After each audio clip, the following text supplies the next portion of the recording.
Okay, in this video I think I am going to do some narration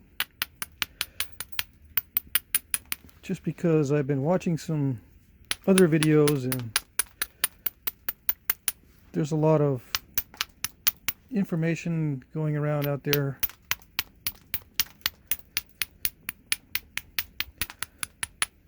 Some of it's pretty good, but some of it's kind of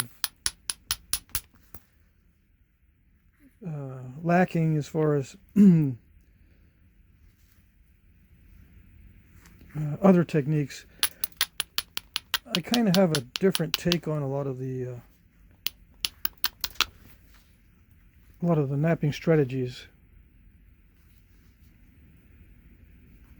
I have a different take on pressure flaking, different take on percussion and that kind of thing. So I'm just going to, for those of you who are new to my channel or to my work, or really haven't followed before, this will be kind of basic. But this is a heat-treated piece of stone. It's not heated extremely hot. It's a chert, and then it's heated to about 325 degrees for 4 hours. Now, this is from West Texas in the Big Bend area. That's where this comes from. And I'm going to be making a point out of it from that area. Hopefully it'll work out. Called a Shumla point. And I'm just going to go over what I'm doing here. I'm just trimming or knocking off delicate areas. It's also a little bit curved. Most flakes are curved, so I'm taking a little off the tip to get rid of mass that needs to be removed in order to straighten it out. So I'm going to take some percussion flakes with direct percussion with a hammerstone, and this is a hard hammerstone. This is quartzite. It's not softer like the sandstone. This is sandstone. It really flakes off or rubs off easily. It also crumbles if you hit it too hard. This will not wear down or crumble. You can hit very hard, but it also tends to shatter delicate materials like a heat-treated piece of stone. But I like it in the beginning stages because it's very aggressive. It'll remove a lot of material right away because it is very intense as far as flake removals. It will just power through all kinds of stuff. You don't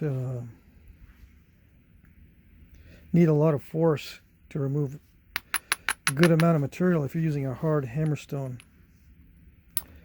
And if you hit on the tip with something that doesn't grab, like this doesn't grab onto it, doesn't grab the workpiece very much, it won't tend to bend it and snap it as much as if I were to hit it with a billet.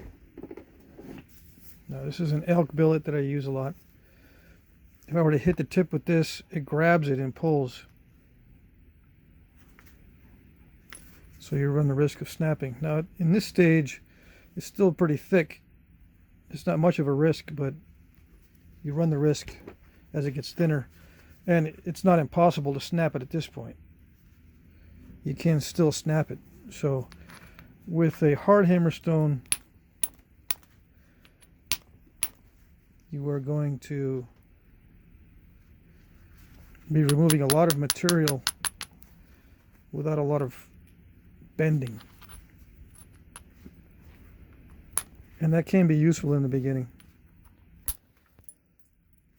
It does tend to shatter the edge right at the point of impact. But if you're careful, and what I mean by careful is if you just barely strike, you strike just enough to remove a flake, you won't get much crushing. But over here, I'm getting more crushing because, first of all, the angle on the platform is not ideal. And second of all, this is kind of crumbly. And third, I'm not really being that careful. Which means I'm just smacking it, seeing what I can do. It didn't do very much. Just kind of created a bunch of lumps. But that's okay in the beginning stages. The point I'm going to make doesn't need to be this long anyway.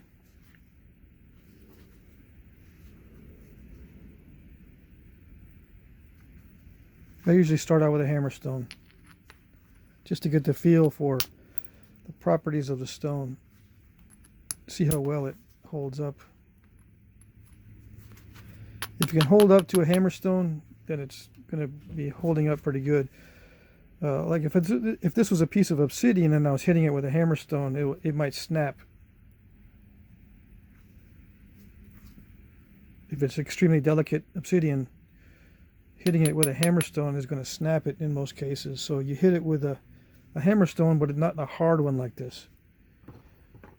You want to hit it with something softer. That way you don't get what they call the radial cracks, or the cracks that go in across the piece. Instead of scooping it out, when you hit, you tend to scoop out flakes. A radial crack goes the other way. It goes into the stone, perpendicular to the side view, and they can go straight in, or they can go to the side, or they can just go partially in and stop, and what you have is an incipient crack. So that'll just stay there. You might not see it, and when you're over here hitting on portions of the workpiece that create some bending stress, that crack can continue and surprise you and just basically cut the piece in half. And you're not even working in that area, you're working on the other edges. So I have to be careful when I'm working with a hard hammerstone. It tends to shatter the edge. So I have to make sure that if I do see a crack that goes in, I gotta, do some flaking and try to get that off, brushing, or maybe even abrading. I tend to abrade very little. And the reason for that is I really don't want to get into the habit of having to abrade a lot. And a lot of the original or real preforms that I see and bifaces that I see don't have much grinding at all on the edges. They're like this. They're pretty sharp in the unfinished state. I don't see a lot of abrading on the real ones, so I don't do a lot of abrading. It saves time, and also it gives you a better idea of how they were actually made. And if you're careful, striking just enough to remove a flake, these flakes with a hard hammerstone can look like soft hammer percussion. No, I don't do that on purpose. I'm just saying that these flakes that look like soft hammer can be made with a hard hammer. So if you've got someone that's telling you that a lot of these bifaces were initially started with soft hammer, they may not be correct. There are many possibilities on starting a preform. Hard hammerstone, soft hammerstone, hard antler, soft antler. There is a difference between hard antler and soft antler. The bone at the base of the antler is very hard. Up near the end of the antler or in the beam, it's softer. So soft antler, hard antler. Hard antler contains a lot of bone. Now, if you have let's say a trophy skull with the antler still attached, you can remove part of the skull with the antler to make a billet, and those are the best type. I have a billet here made of moose antler with some of the skull still attached.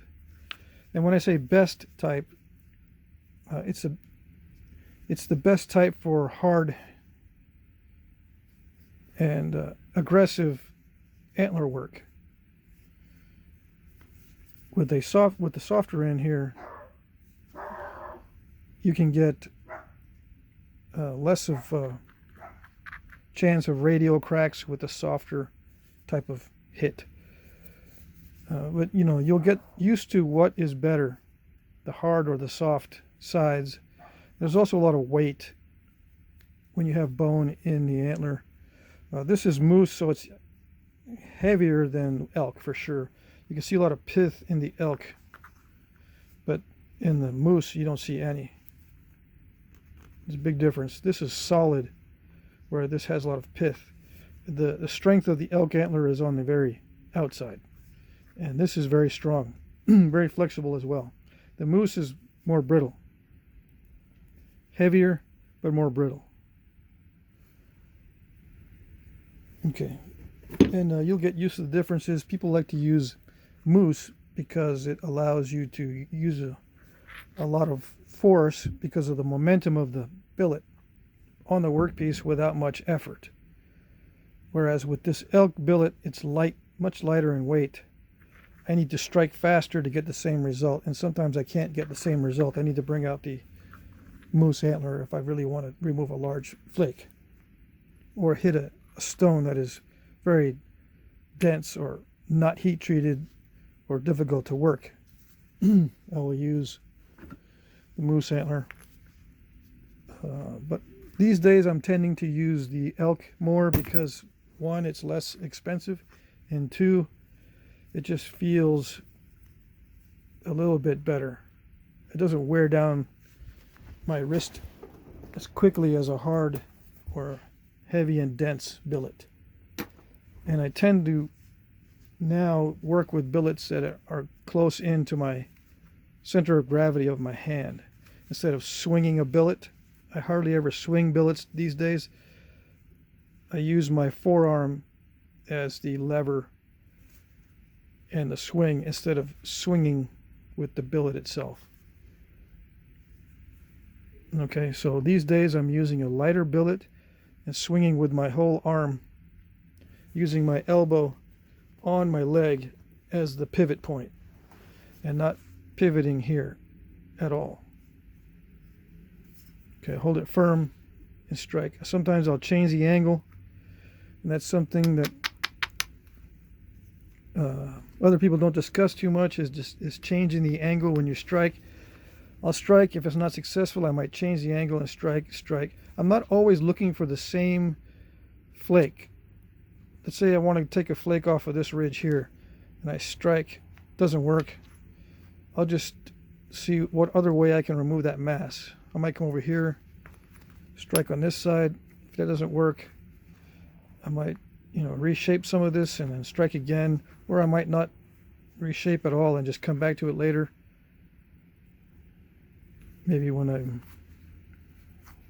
feeling more confident, I'll just try to sneak in a flake from some other angle to try to remove the mass. I tend to not create platforms to remove a certain flake. I tend to flake opportunistically, which means I'll just dull the edge, take off the weak spots, and look to see where the opportunities are, and then adjust my strikes to match the edge, instead of creating an edge that will be compatible with a typical strike. I don't have any typical strikes. I tend to vary the angle on the workpiece and vary the angle somewhat on the billet. I tend to manipulate this less than the workpiece, but I do change angles on both. And I also use what they call a pointed end, and I'm using pointed billets, or what I call pointed billets, more often these days. A lot of billets are double, let's see, they have blunt ends on both sides. Like this is my mallet, but you can use it as a billet as well. And I can swing with this if I wanted to, and sometimes I do when I'm cleaning up, doing small flakes. But this is my mallet for my indirect percussion. This is elk. and it's next to the I think there might be some skull attached to this particular antler, but it's very light on this side, which gives it a good feel when striking. It's very heavy up on this side. As a mallet, it works well, but it can work as a billet as well. But I like this option to have a pointed area on my billet to get in and sneak in some flakes opportunistically. So one of the differences on my flaking and other people's flaking is I'm opportunistic. I don't create platforms as often as I exploit opportunities. I do create platforms once in a while. I think I was manipulating the edge here to get a flake off the tip, but usually I don't. I just dull some areas. If I can see where I can quickly develop a platform, I might take some short flakes with a braiding stone and create a platform. But usually I just go around eliminating those little weak areas. And the reason why you want to eliminate the weak areas is because you don't want to hit on those. They just crush. They end up crushing. And at this stage, this whole edge will be hit on, so that's why I usually abrade the whole edge at once so I don't have to come back and forth, because I know I'm going to hit the whole edge anyway. At this stage, every bit of that edge is going to disappear, so I'm going to have to hit it eventually anyway. Okay. And sometimes I don't have a plan on the hammerstone. I'll just opportunistically start hitting, and then if I notice that, oops, I'm taking off too much material, or it's getting kind of risky, I'll switch it out. And then there's other times where I intentionally use a hard hammerstone to remove a stubborn area, or if there's a powdery cortex on the edge, it's better to use something hard to try to blast through that soft area and that sort of thing. And like I usually say in my videos, if I think about it too much, it's usually not a good thing. You have to allow your subconscious to do some of the work for you, or eventually you'll let the subconscious do most of your work for you. You have an overall strategy, which is the shape of the point that you want. That's your strategy, is the shape of the point. But the tactics, or the actual flake removals, you want your subconscious to do that work for you. You don't have to sit and plan each strike. You know what I mean? There are some knappers that will think about how to remove each flake, and they won't let, or I'm assuming they're not letting their subconscious take over the minute details. They'll ponder the minute details and then make the strike. I tend to just have an overall strategy in my mind, or the shape of the point in my mind, and then let my subconscious kind of take over. Sometimes it doesn't work, obviously, and I'll have to think about certain strikes, because either the stone is not something I'm used to, or something's not working. Sometimes I'll intentionally use a different part of the hammerstone to focus in on an area, a small area. Sometimes I'll use the flatter, rounded part. When I'm not thinking, I tend to use the rounded or flat part when I'm not thinking, because it's the easiest thing to do. I tend to use odd-shaped hammerstones because they give me an option. Okay, I don't have to always hit with a round surface. I like to have the option of going in with a little bit slightly more pointed surface to get in some areas. I have other stones that I use that have a more pointed, let's see, I have a couple other hammerstones that are more pointy, and it's almost like knapping with a little pebble. I can't knap with a pebble on the end of a stick or something like that, because those little stones tend to shatter and split. But if I have a a hammer stone that has a smaller end on it, or a constriction like this, it takes the place of knapping with a very small stone to get in those little areas. I mean, I've knapped with very small stones, and some of my knapping is utilizing underweight hammer stones, what I call underweight. Right now this is about the same weight hammer stone to workpiece, but I'll use undersized hammer stones. I just changed out my box. I actually have a bag now for all my stuff. But it doesn't, see that? I can put stuff on the outside pockets so I don't have to dig around in the middle, but I'm ending up digging around in the middle anyway for that little hammer stone. Okay, here it is. See, this has a pointed end on it, and there's some wear on it, so you can see that I've been using that. But I also use the fatter end.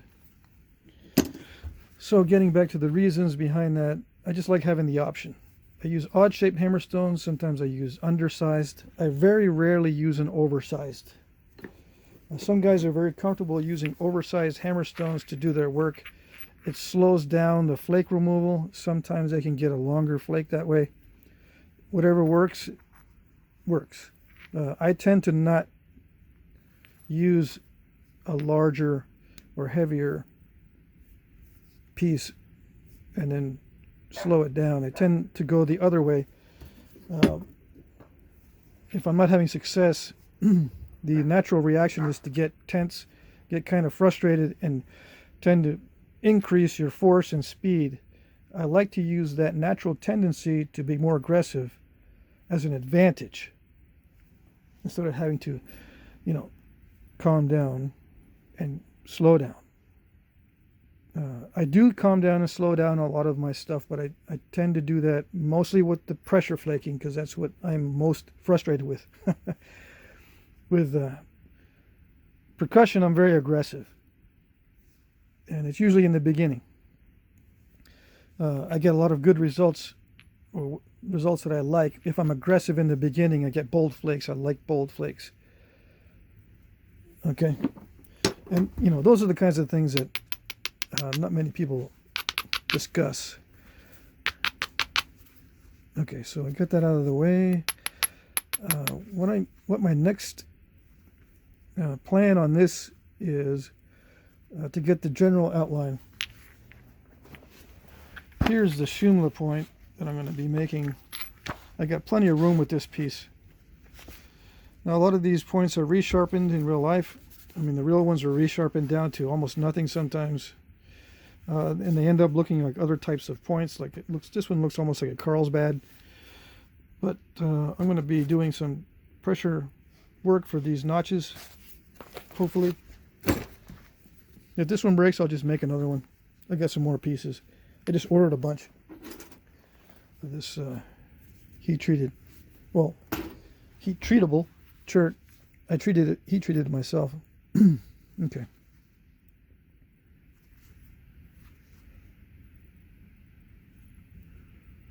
So yeah, I'm just looking for opportunistic areas. Let's see, what do I do with that billet? Okay, let's see how this works. I'll just try the billet out a couple times. And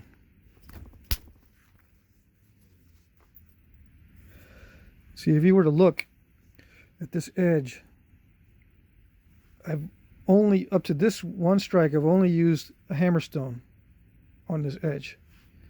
Now, I just took off a relatively soft percussion flake off of this edge right there. Now, if you were to look at this as a real artifact, you pick this up, could you tell where the soft percussion instrument was used along this edge? No, you can't. In fact, you'd probably assume that's entirely done with soft percussion, or entirely done with hard percussion. You wouldn't say it was a mix. And therein lies the difficulty with trying to assess how things were made. Okay.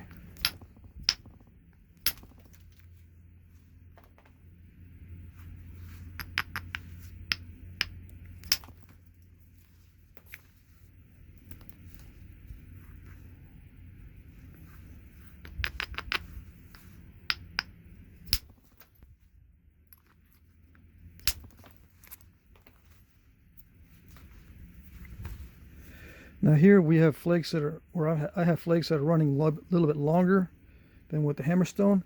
The longer ones are usually the result of a softer percussion instrument. Okay, but not always. You can get long flakes with a hard hammerstone or a medium hammerstone as well. And you can also get this type of flaking with pressure. If you have a large enough pressure flaker.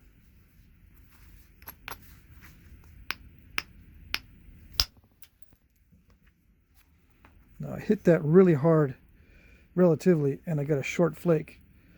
Now, in a very little platform. Now, if you were to look at this as a real artifact, you would say, oh, that was just a very delicate light strike, very small flake, not much force. But I actually swung hard to get that off, and it didn't do much.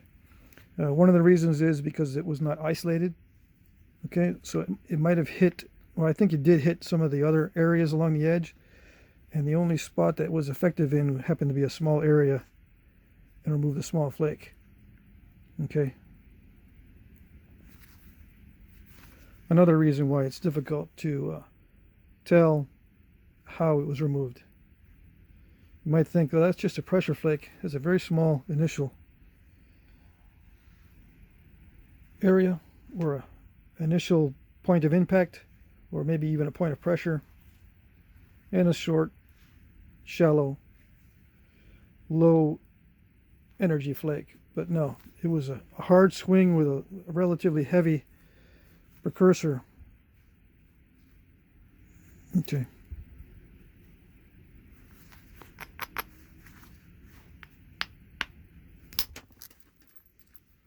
That one was about the same amount of force. That one went much further.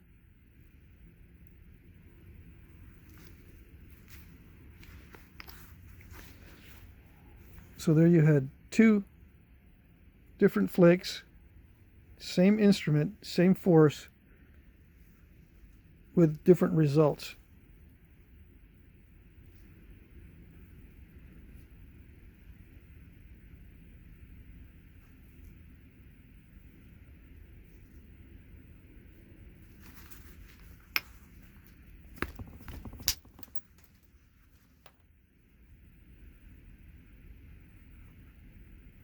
Now that one was not as much force, because I didn't want to, it's starting to get thin, I don't want to hit it too hard, and it generated a long flake.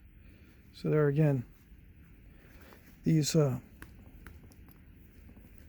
flakes are difficult to assess as far as what is making them and how much force you're using.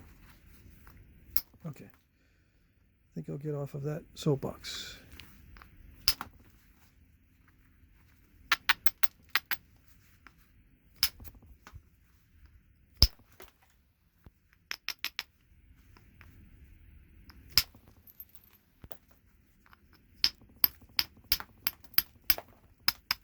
I'm going to be very careful with this,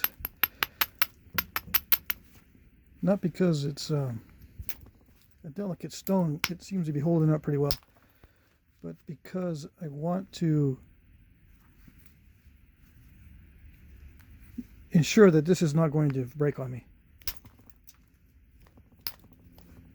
I don't want to have to explain all this again.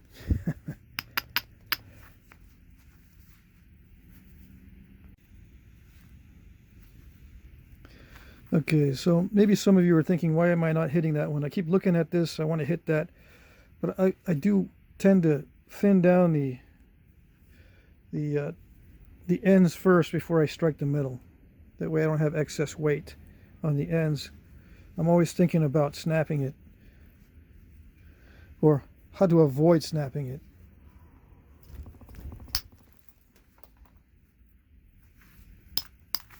Now, the trick is usually hitting below center line when you hit it, but a lot of times I'll hit above center line. Just because all I want is a short flake. If you want a short flake, you can hit above center line. You don't need to hit below center line for a short flake. Most of this is going to go away anyway, I think, because I need to beef up this edge and probably angle it like this so I can strike a platform to remove that mass there. Or I can remove a lot of that mass from this side, but if I do this, it's more risky than to hit the base. Actually, thinning from the base can be less risky than thinning from the side.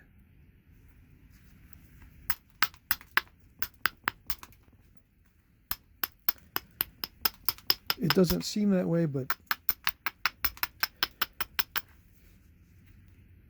it depends on your amount of force. Okay, it doesn't really take that much force to run a flake from the base. I don't know why that is. Maybe it's because of the workpiece has a different dynamic to its motion when you hit this way than when you hit this way. This probably resists less, so you have to put more force into the strike to get that flake to remove, because it wobbles. Just because of the inertia within the workpiece, it wobbles more easily this way than it does this way. Just ever slightly. It's different just in a slight way, but just enough to make a difference. So a lot of times it requires less force and is easier to run a flake on the base than it is on the side. Now, the better way to run the flake from the base is to come in at an angle this way instead of directly this way, because then it puts a little bit of a twisting kind of torque on it, and it's not directly bending it.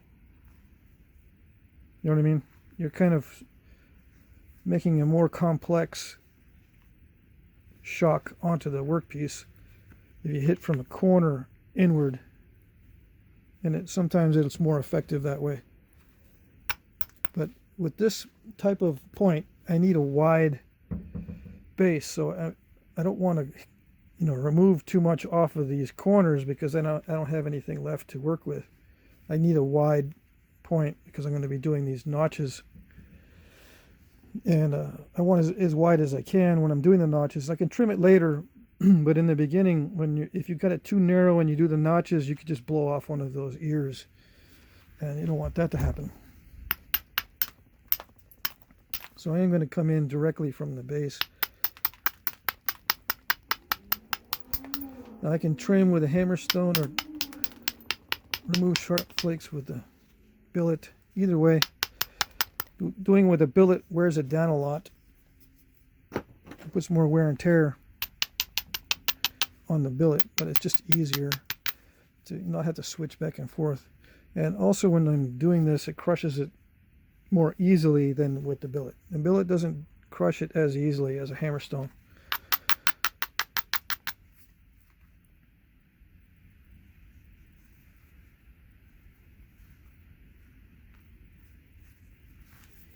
So yeah, the general strategy is I want to get that mass off, but I let my subconscious take over the details, and I don't think about exactly where I'm going to strike or how I'm going to strike. I'm trying to let it just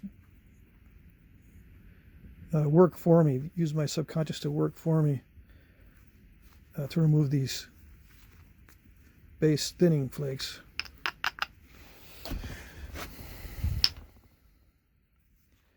That one was pretty hard, but I think that didn't go because of the flaws in the stone itself. Let's see. Now when I do this type of thing, it's to clear my mind. It's not to get a feel for the stone. I'm just kind of emptying my mind out. You'll notice me doing that. I already know how hard the stone is, and I know how it feels when it sits. If I kind of do this, maybe it's because I'm testing the edge, but if I'm just kind of doing that, it's just to get ready for the strike, to clear my mind a little bit.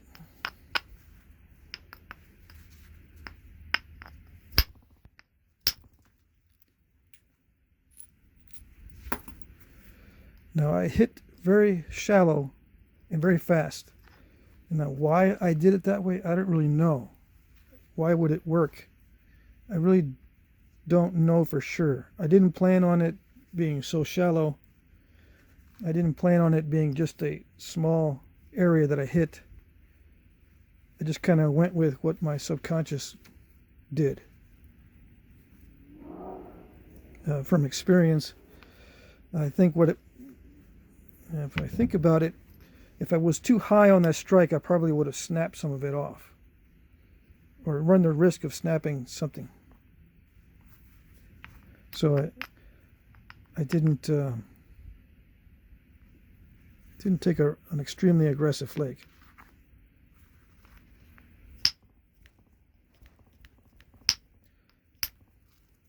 That one I just wanted to clear it off a little bit.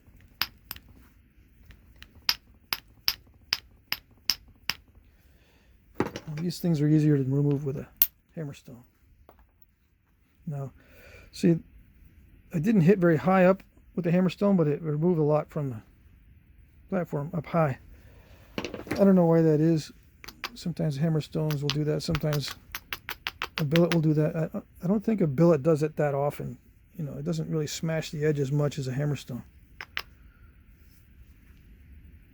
It looks like I might have hit it that high. I can't really tell. But with a rounded, I hit it pretty much with the rounded area. It's not going to be able to get in there to hit that high. So it hit down lower and removed somehow the upper edge of that platform. Okay.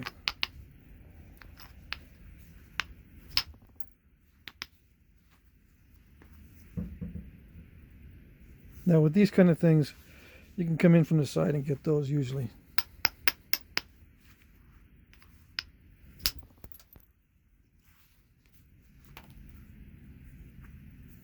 I don't worry too much about these kind of things when it's still thick. I can usually get rid of step fractures when it's still thick.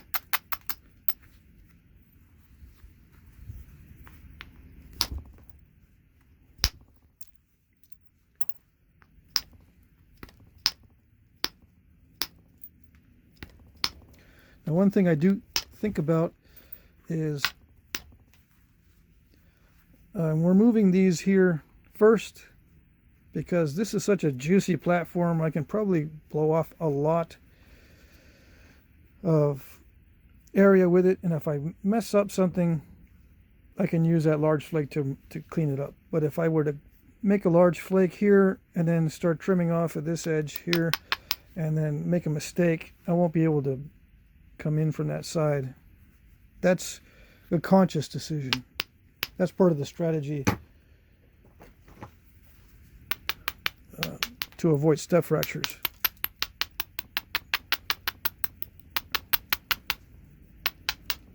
So there is some strategy in there. I spent a long time simply focusing on how not to create step fractures in my knapping. And it made a big difference, but it took a long time. It took over a year. I just say a year because that's a nice round number, but it took over a year for me to figure out, you know, the various ways that step fractures form, and then develop strategies to avoid those. Doesn't always work, of course. All right.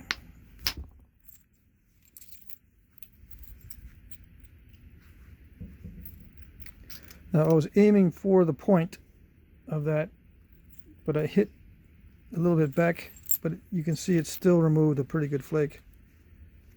But it's very shallow. I think I would have preferred it to be a little bit deeper than that.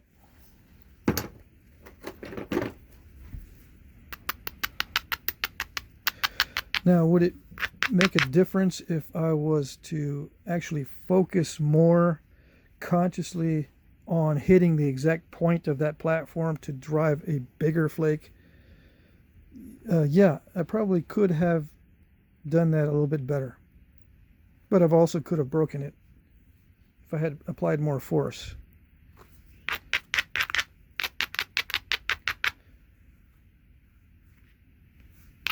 Or I could have crushed that platform.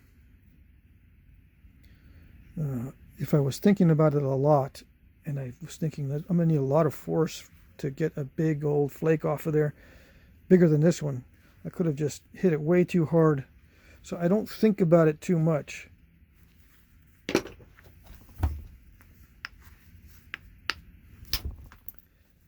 Just go by experience. Now with another thing that's talked about a lot is support. If I end up supporting the flake, it's just by accident usually. I don't tend to support flake removals. I tend to support the workpiece as a whole to make sure that I'm not bridging it, for one. You know, I'm not putting force on the ends and then smacking in the middle. I tend to hold it so that where I'm applying force is where I'm holding it. You know what I mean? Sometimes I'll try to get my fingers out of the way so I leave a clear path for that flake, but a lot of times I don't. I just kind of ignore where the support might be. I don't really knap with support, even though it may look that way, and perhaps if I think about it, my subconscious is actually supporting some of these flakes. But as far as I'm concerned, I don't really focus on support. I don't use a leg pad and do this kind of thing where I am using support to help remove flakes, or using support to stop momentum, or to brace the point so it doesn't break, or whatever. All my techniques tend to be freehand, which means I have a lot of range of motion. Here, if I were to do this, I can't really adjust the position of my workpiece very much. I'll have to adjust my flaker, which messes with my whole strategy. I tend to want to keep less of a variable on my striking instrument and use the variable positioning for the workpiece. Okay, but some guys will keep the workpiece pretty steady and then vary their strikes. Now, I find that not as reliable as keeping the striking instrument in a fairly consistent position. And my elbow is always on my leg. I don't raise my elbow off my leg for any of this percussion. Okay. And the reason why that is because I can control distance. My other elbow is on this leg as well. Okay. That keeps everything pretty steady. And it improves the hand-eye coordination.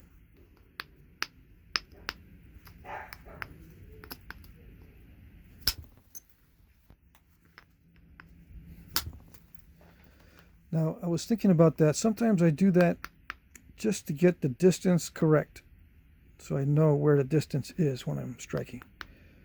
So I'm clearing my head and I'm getting the distance. I guess there is a dual function for that, because I know I'm going to hit close by. I mean, if I do this, I'm going to be very sure to hit. If I gauge the distance, I guess. But see, even if I do that, if I think about it, see that I missed.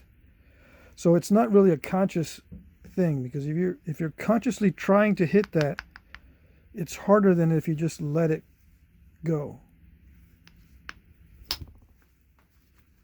Yeah.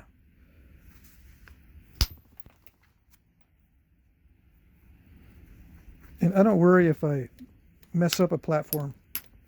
Just move over. I tend to work a lot of the edge as a continuous platform with just various opportunities.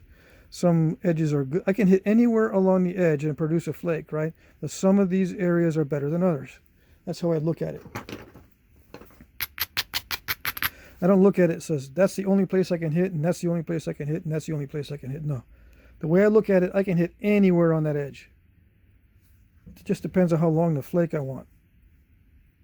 Or if I want to, change the shape of the edge, I'll change it. But when I look at an edge, I can hit anywhere on the edge. I'm not looking at only certain spots unless I have to. Like if there's no other option. Like here, I have to remove a lot of this mass, so it's best if I give myself a lot of opportunities to remove it by making that platform more consistent and more continuous. So there's more of the edge that's down toward this mass. So I don't have these little upticks. If I just quickly go and remove those upticks or those deltas to make it more continuous, that gives me more opportunities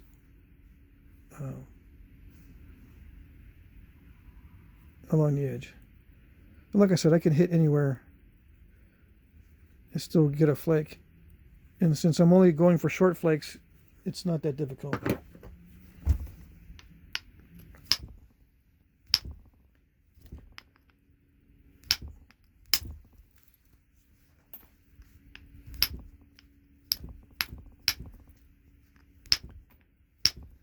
Now for some reason, the edge is not releasing, and I'm not going to increase the force. I'm going to try to increase or try to decrease the area that I'm hitting. Like I was hitting with the flat spot, but as it gets more difficult, if I don't get a flake to remove, I'll come in and try angling the tool to use more of a pointed area to get in there better, to concentrate that force to remove a flake. When I say get in there better, what I'm doing is I'm concentrating the force with a smaller area that I'm hitting with. That tends to release flakes easier. And that's one of the advantages of indirect percussion, which is probably what I should be using here instead of direct percussion, because I can concentrate the force in a very small area, and it is easier to remove a flake that way.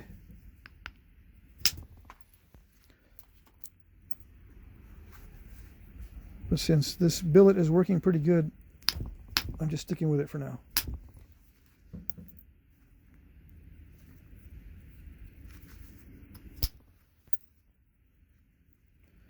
And I'll come back later with indirect probably and remove that. Now on these Shumla points, or anything with deep notches, I need to thin this base extremely well. So in order to do that, I've got to be very careful about how I'm running flakes. I don't want any defects to stop these notches in the future. So that's a strategy there. But just exactly how I'm going to thin it, or am I going to plan each and every flake to thin it in exactly the way I want? No. I know I want to thin it, but I'm going to not think about it too much and just be aggressive and try to get some bold flakes across there.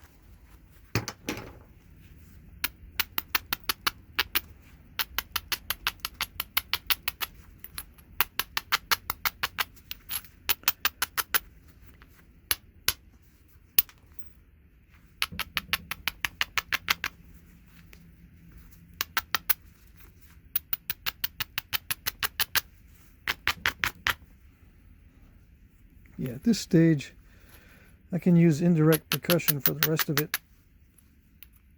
Although it's more fun to use direct percussion. It might sound funny to say that, but yeah, it's just more relaxing to use direct percussion than to have to use indirect. Indirect is a little more complicated.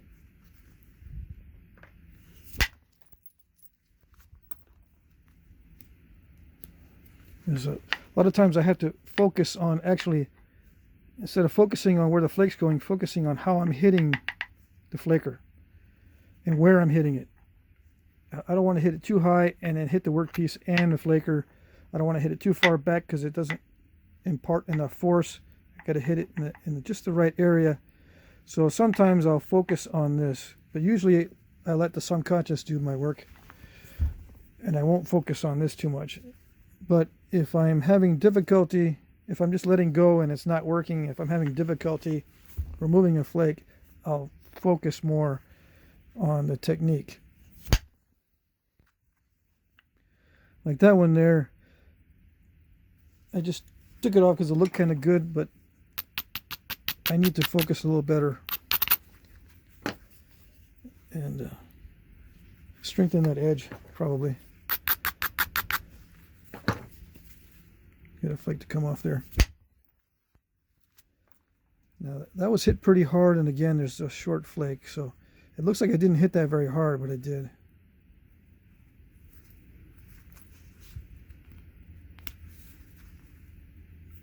Anyway, I probably should get this more narrow before I start hitting inward with these bold flakes, because if it's still too wide, relatively speaking, and I try to thin, you know, the ratio of thickness to width, if it's too thin and you try to thin more, the ratio is too small, and if it's too thin for the width, you can end up with steps in the middle like this, or you can end up with a broken edge, like a circular, semicircular bite out of the edge, because you're putting a little bit too much force on a thin edge. So if you narrow it down, you can beef up these edges and then send in bold flakes more easily. Let's see. By easily, it means, you know, you avoid the step fractures. It's still difficult to send in large flakes, but you tend to avoid the step fractures if you beef up the edges and have yourself some better platforms available.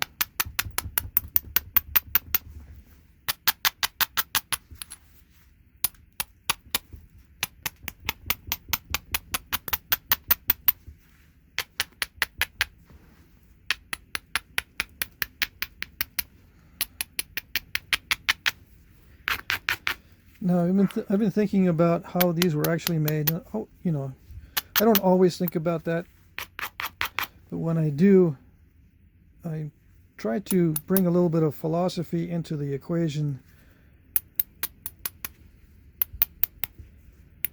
Are these guys, or were these guys actually planning every strike, or was it just second nature to them? And it's kind of a philosophical question, because then you get into what is second nature, what is the subconscious, what is the conscious. Are they the same, or are they different? How different are they? Which one is actually doing the flint napping? Is my consciousness just watching what I'm doing and along for the ride, or is it actively participating? How much of an interaction is there between the conscious and the subconscious? How relevant is the subconscious to the process? I mean, is it really doing much? Or is it doing everything? I mean, I can talk while I'm doing this, which means the subconscious really isn't doing all that much, because the speech comes from the subconscious. So unless my subconscious can do more than one thing at a time, which I'm a guy, I don't think that's I don't think, well, I could be wrong, but I don't think that's happening. I don't think the subconscious can do more than one thing at a time.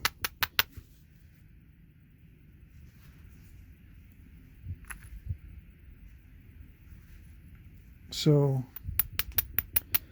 it's a philosophical issue, but it's also an experimental issue. And you're getting my perspective, which is called anecdotal, which means it's just one person, one example. It's not really going to be common, maybe. We're not going to get a consensus on a lot of this stuff. And that's another thing. How valid is a consensus when you're looking at experimenting? You know, there are issues where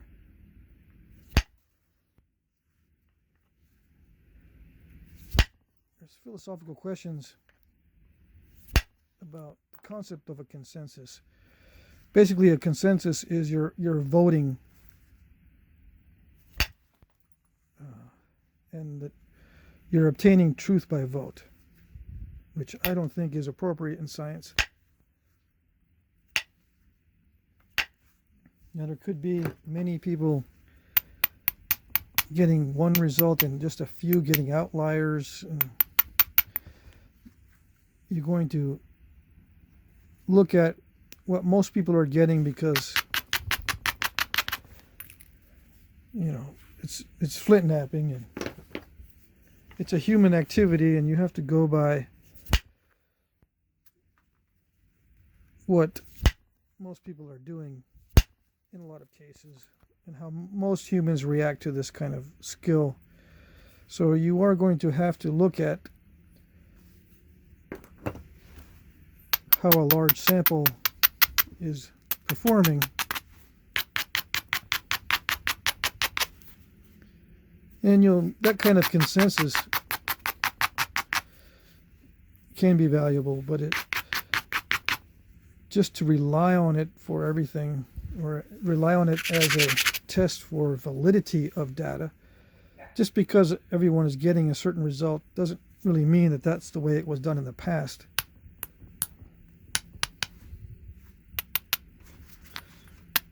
You know what I mean? So you really can't go by that. You can't go by consensus. You have to try to recreate what was created. And if there's various ways to recreate what was created in the past, then there's various ways. If there's only one way, then great. We know the way. If there's only one way to do a certain thing, and then we find out that way, then that's it. Problem solved, mystery solved. But if there's more than one way of doing something, then uh-oh. Mystery not solved.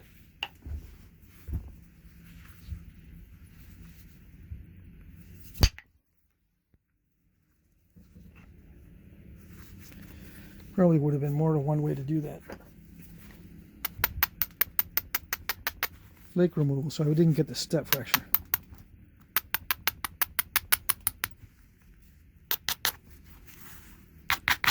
I hate to lose width on this. I'm hitting kind of above center line. I can usually get away with it with the indirect percussion because I can be very precise with my strike and do the angle just right, hopefully. It's not too bad.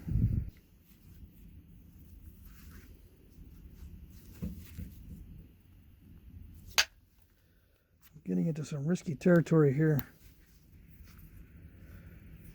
This material is kind of brittle. Okay.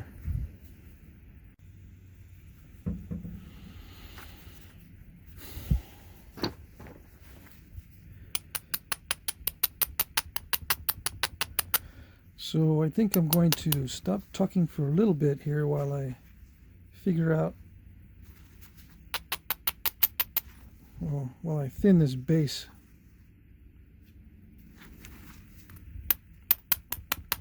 I'm going to have to lose some of this.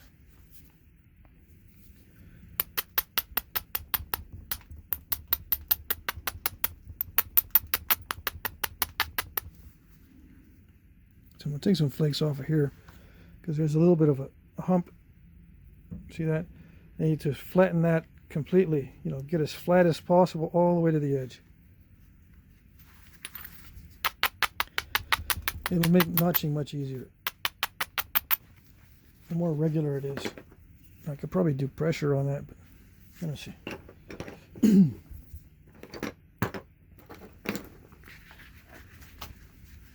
See if I can get long enough flakes to remove that lumpy area. If not, I'm going to go back to the indirect percussion. And when you see me pause like this, I'm making sure the focus is on the workpiece. Make sure the camera's focused on.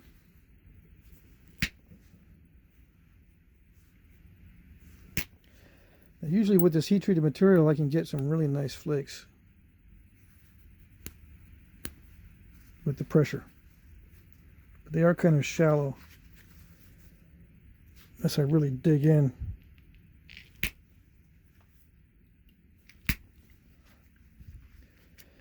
Part of the strategy is not to tire out too fast because I got a lot of pressure flaking to go with the notches.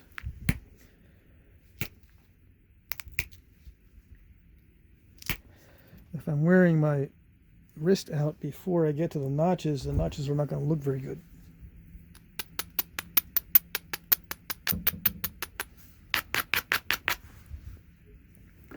And see, I just took off a series of pressure flakes, but I still have a lump. See that? And they are traveling pretty good, but I still have that lump. I did get this to thin down, but that's not what I really wanted. I wanted it to flatten out. So the indirect percussion is going to drive flakes longer, but now the edge is kind of thin for that. So there's the dilemma. The indirect percussion is very forgiving, so I'm pretty sure I can just power through that. Even with a thin edge, I think I can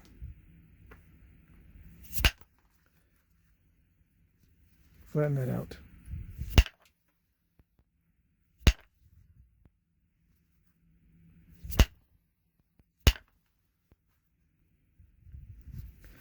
So the series of flakes with the indirect percussion.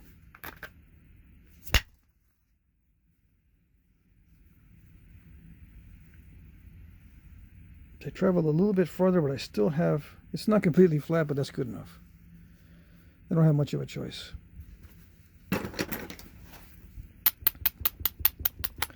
Could come back and do more pressure, but I'll do it a little bit later. You know, more pressure will probably, you know, smoothen that out, right? Let's see.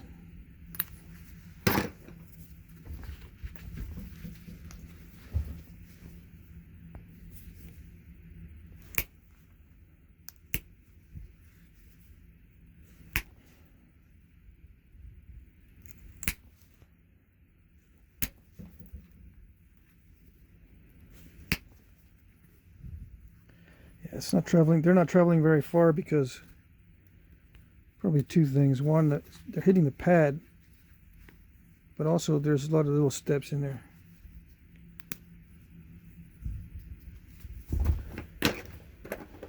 Let's see.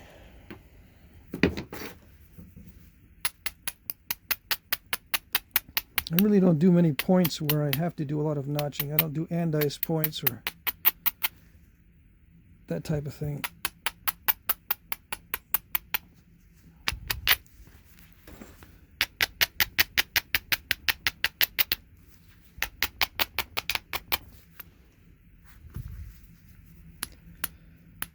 I did promise someone an andice point a long time ago that I would do one on video, and I am going to do one eventually. I really don't like making them.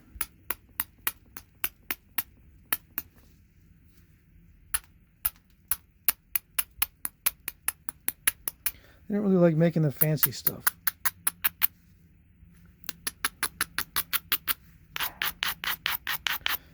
But I'm gonna be doing a lot of fancy stuff, especially with these hokum points and various very delicate points, and then eventually into more fluting and stuff like that. Now that one was a very hard hit. It didn't do anything at all. I'm going to have to hit harder than that, which runs the risk of snapping the whole thing, but oh well. What I did was I moved over, instead of hitting that platform directly like I was, I might have actually made an incipient crack with the first hit. Anyway, I moved over. It went pretty good. And it's probably better that I did not hit the same spot again, because it looked like I had already perhaps caused a fracture. And if I hit it again in the same spot, it may have just crushed.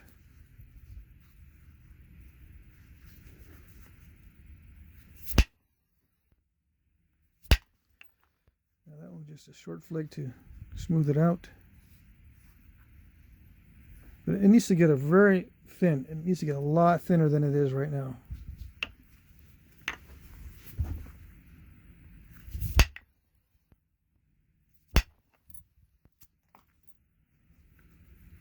need to start thinking about how I'm going to thin this enough to create those deep notches.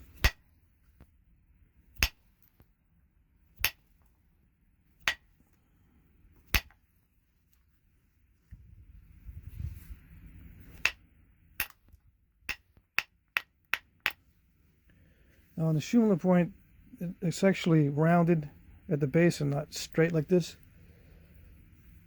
So I should probably start in that direction.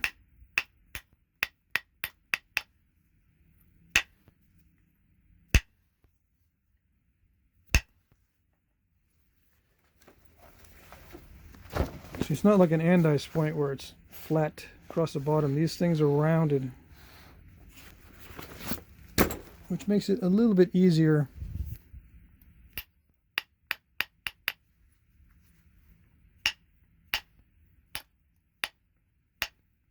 in terms of thinning it out, because I can send in flakes from the side like this or from the corner.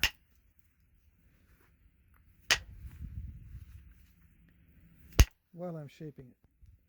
And that's the hardest thing to do, is thin and shape at the same time.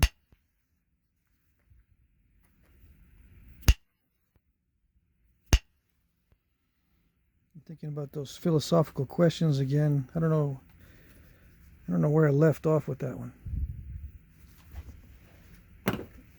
With that, I think I said I'm going to get off that soapbox. Yeah, let's see.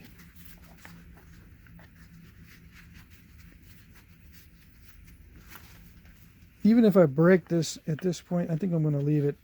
I'm just going to upload the video anyway.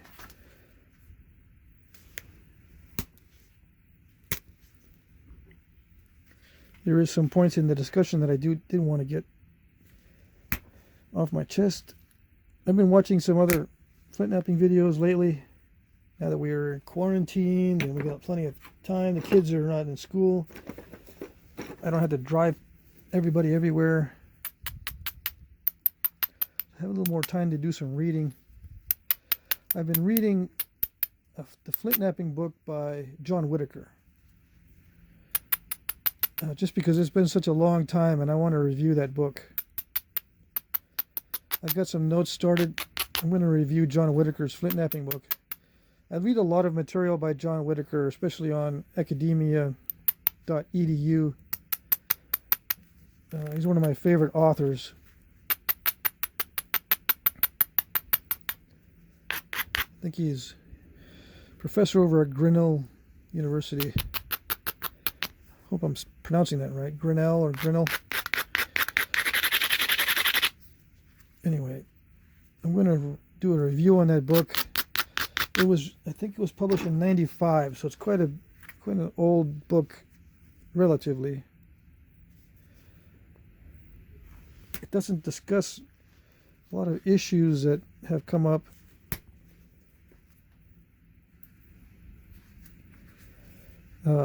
I mean, Flintknapping hasn't changed all that much, but it doesn't really go into the type of Flintknapping that I use. For one.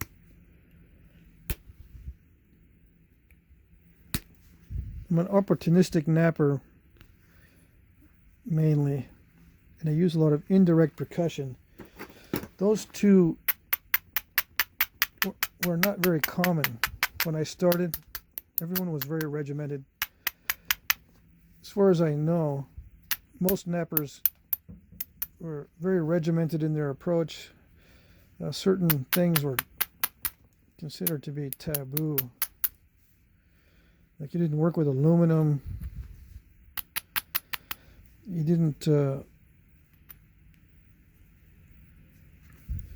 didn't skip your pressure flaking skills. Pressure flaking skills were vital. Well, I kind of showed that even with rudimentary pressure flaking skills, you can still make points. Even to this day, my pressure flaking skills are rudimentary. and I can still come up with some fairly decent points without pressure flaking skills. But when I started, that was unheard of. Everyone started off with the assumption that you're going to get good at pressure flaking because that'll save your skin. You can develop enough power with your pressure flaking, you can take off just about any type of flake you want. Get yourself a big ishi stick and use your legs for leverage and all that good stuff, and go to town and create some beautiful flake patterns and all that with pressure, because everybody knows that things like Cody points and first views and all the fancy flaking was done with pressure, right? Well, I think some of the fancy flaking was done with indirect percussion. Maybe not on the Cody points, but I would say let's see, let me think of some other points that have regular flaking. Scott's Bluff. I think some of the Scott's Bluff points may have been indirect percussion. Maybe some of the Dalton points had indirect. Of course, it's just my opinion. But I think I was on the subject of pressure flaking. In the beginning, when I started, when I watched videos in the beginning, everyone was very much into pressure flaking, slotted pads, leg pads, direct percussion, aggressive pressure, hardly any passive pressure. Passive pressure is you push, hold, and then it surprises you when it releases. Aggressive pressure is exactly when it's going to release. You do a lot of that kind of motion. I'm doing some aggressive aggressive pressure there. But you can also do passive pressure. I didn't learn a lot of this stuff until much later when I started getting actually into flint knapping.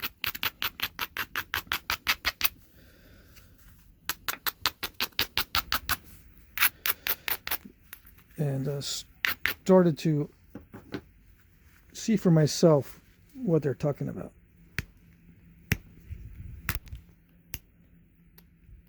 See how true it is. See how applicable it is. Can it be done differently? If I can't do it that way, if I just for some reason not able to do it health-wise or strength-wise, is there another way?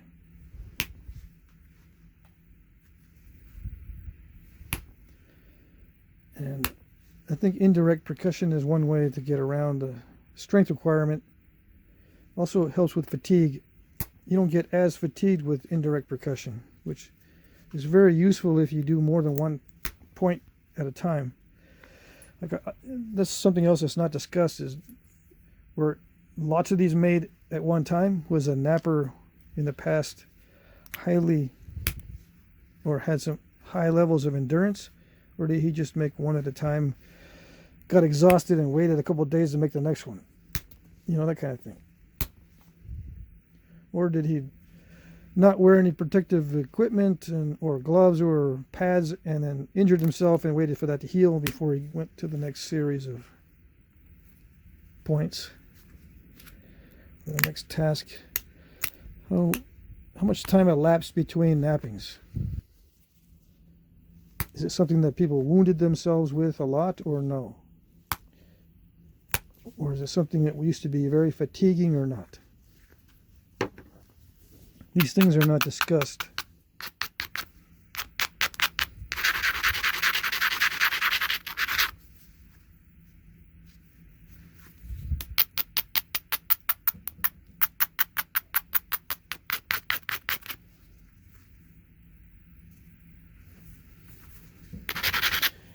And of course, probably everything. All of the above. Some flint knapping techniques require a lot of endurance, some of them don't. Some of them have been shortcutted. Like, I think indirect percussion is a good shortcut to a lot of these things. Reduces the fatigue and reduces the time involved. But it may not have been used at all times. It may have just been something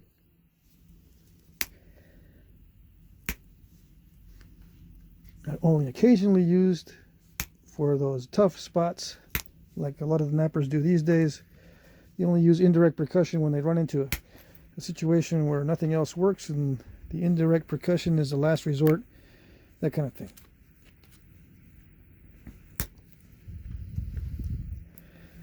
Now for me, I tend to use indirect percussion for everything, and my last resort is pressure and direct percussion. To me, the other things that I was exposed to in the beginning are last resorts. I tend to go straight for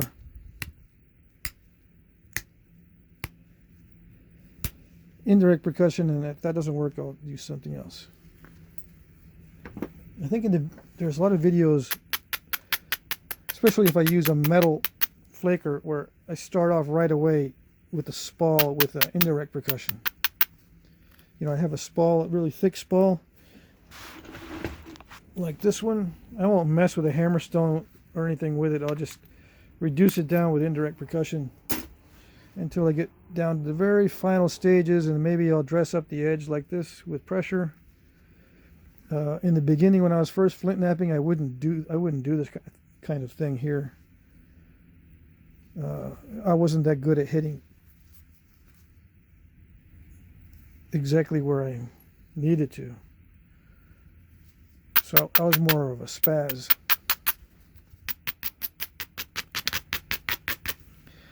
Now with more experience, I can plan on certain areas to hit more effectively than I was able to before. But I'm gonna need to regularize this edge. I'm not gonna be able to drive any more flakes that look good. I can drive some more flakes in there, but they're gonna be steppy and stuff. So I'm gonna regularize that edge, which means I'm gonna straighten it out and make the surface more convex. I'm going to lose some width, which probably isn't all that great, but oh well. It's not all that great because of the notching. But luckily, the bases on these Shumlas are not very wide.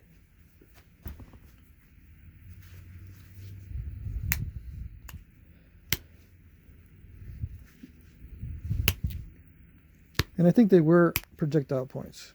Even with those delicate barbs, I think they were projectile points because the base is just so perfectly sized for a foreshaft. But saying that, also it looks like they're perfectly sized to be inserted into like a bone, the void within a bone. Or antler. Yeah, see, antler, not so much. Let's see. I do have some, let's see. Here's a deer bone. You know, it might be too wide for the void in the deer bone, but maybe not. This one looks like it'll fit right in the void of a deer bone there. But some of these might be a little wide, and they require a larger bone. But you can see how they would be inserted into the bone as well. So I can't really say that they are for sure at lateral points, at lateral dart points, but they probably were.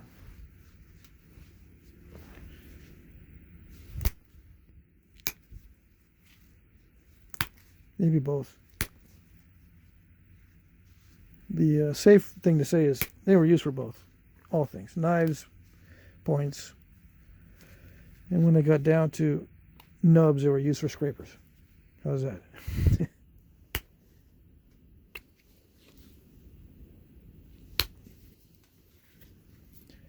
Yeah, these days I'm liking the pressure more these days because I'm getting more practice. I can run some fairly predictable flakes. Okay.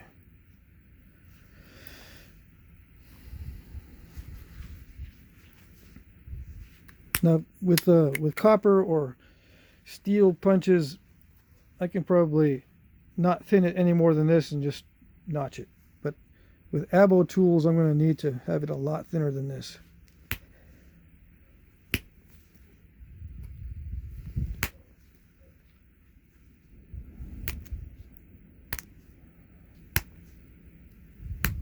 And what I'm doing is I'm just regularizing. I'm trying to straighten the edge and making the surface as flat and as convex as I can.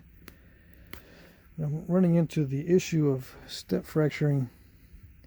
I may have to just do the base with indirect percussion, because I can usually blast through that problem.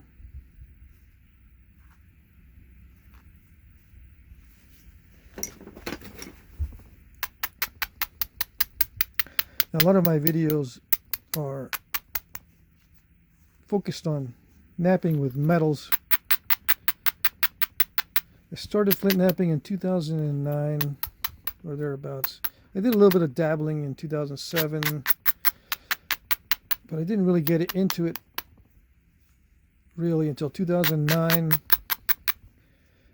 And then I figured out indirect percussion in 2010. I figured out my style of indirect percussion after using a rocker punch. I used a rocker punch for a while, and I broke it, and then I started my behind the knee. I was working on that for a year, and then did the videos. So I had already a year of working abo style with behind the knee indirect percussion, and I switched over to metals for the videos, because it was so much easier working with copper. And actually enjoyed working with copper quite a bit. But I started with abo tools. I don't know if I've mentioned that before or if you guys knew that or not, but I started with abo tools for a while.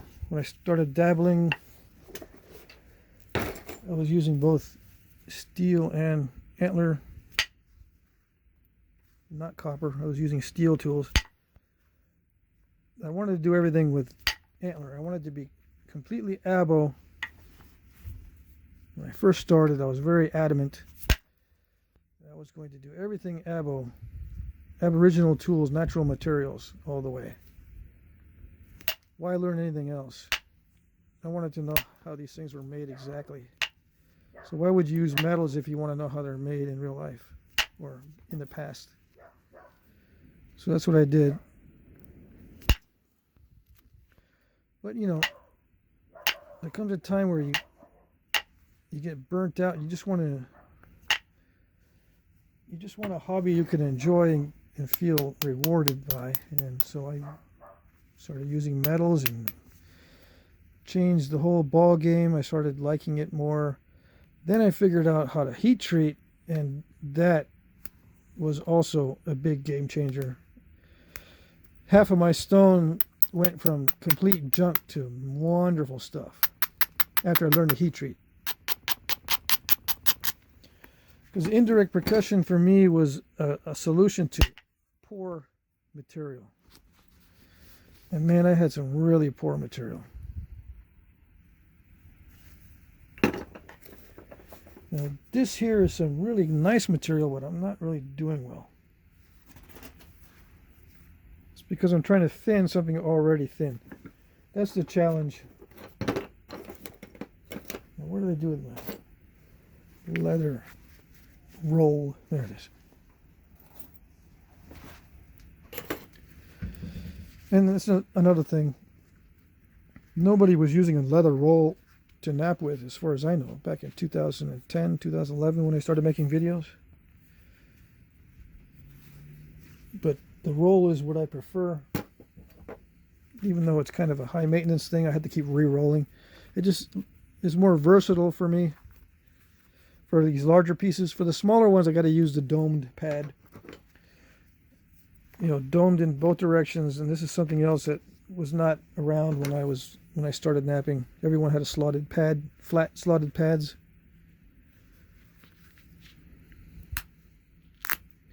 they didn't work for me. I was always snapping the points when I use a slotted pad.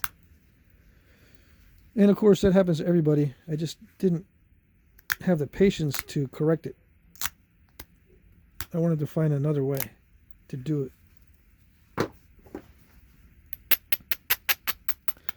So I stopped using slotted pads.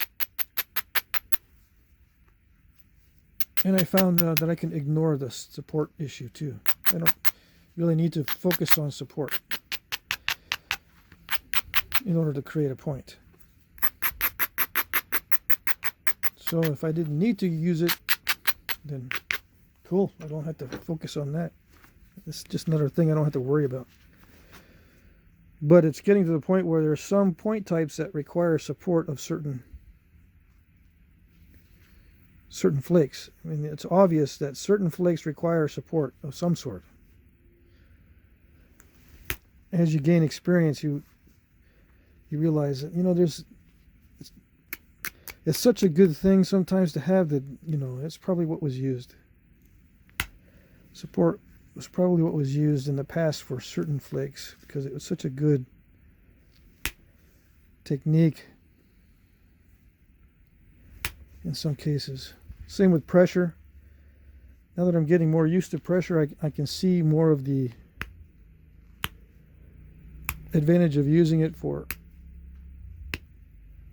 thinning. Maybe even these short flutes in the Dalton were all pressure.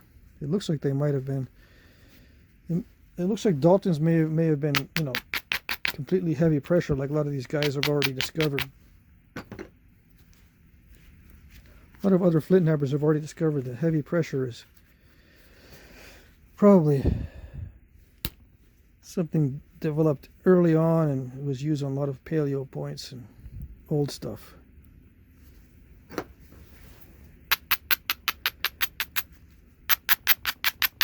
So I'm going to have to get into that, most likely. All right, now I'm going to have to consciously make this edge suitable for removing some thinning flakes here. Right now it's not, because you can see there's a concavity just inside the edge. There's no way that I'm going to be able to drive flakes through that concavity. And I still have a little bit of a lump here, but I'm not going to worry about that right now. I'm going to drive flakes this way first, and then the edge will get a little bit taken back. Then I'll drive some more flakes that way, in theory.